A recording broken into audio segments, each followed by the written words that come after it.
பேர் ரியா. இன்னைக்கு நான் வந்து ஃப்ளோட்டிங் க்ளே எக்ஸ்பெரிமெண்ட் பண்ண போகிறேன்.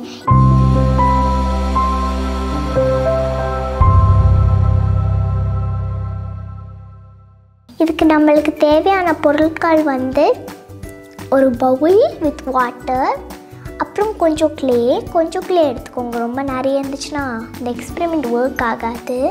இப்போ இந்த க்ளேயை ஃப்ளோட் ஆக வைக்கலாமா?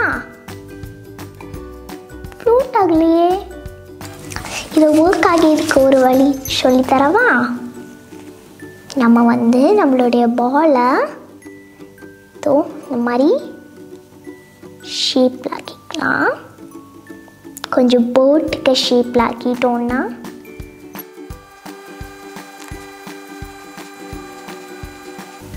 நல்லா ஃப்ளாட் ஆக்கின பிறகு கொஞ்சம் போட் மாதிரி ஷேப்பில் ஆக்கிடலாம். இப்போ இதை ஃப்ளோட் பண்ண வைக்கலாம். ஃப்ளோட் ஆகுது. நம்ம க்ளேயை ஃப்ளோட் ஆக்க வச்சுட்டோம். இந்த எக்ஸ்பெரிமெண்ட்க்கு பின்னால் இருக்கிற சயின்ஸ் என்னன்னு பார்ப்போமா? இந்த ஆப்ஜெக்டோடைய டென்சிட்டி வந்து வாட்டருடைய டென்சிட்டியை விட ஹையாக இருந்துச்சுன்னா சிங்க் ஆகும். வாட்டரோட டென்சிட்டியை விட இந்த ஆப்ஜெக்ட்டுக்கு டென்சிட்டி லோவாக இருந்துச்சுன்னா ஃப்ளோட் ஆகும். டென்சிட்டினா என்ன?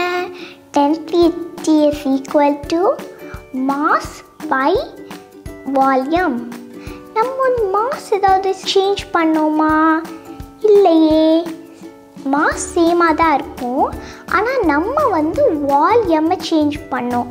இதை வந்து பால் ஷேப்லேருந்து போட் ஷேப்புக்கு ஆக்கணும்ல, அதனால் டென்சிட்டி வந்து கம்மியாச்சு.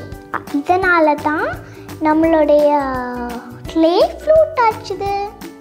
இந்த வீடியோ உங்களுக்கு பிடிச்சிருந்துச்சுன்னா லைக் பண்ணுங்கள், உங்கள் ஃப்ரெண்ட்ஸோட ஷேர் பண்ணுங்கள், அப்புறம் தமிழ் ஹோம் ஸ்கூல் சேனலுக்கு சப்ஸ்கிரைப் பண்ணுங்கள்.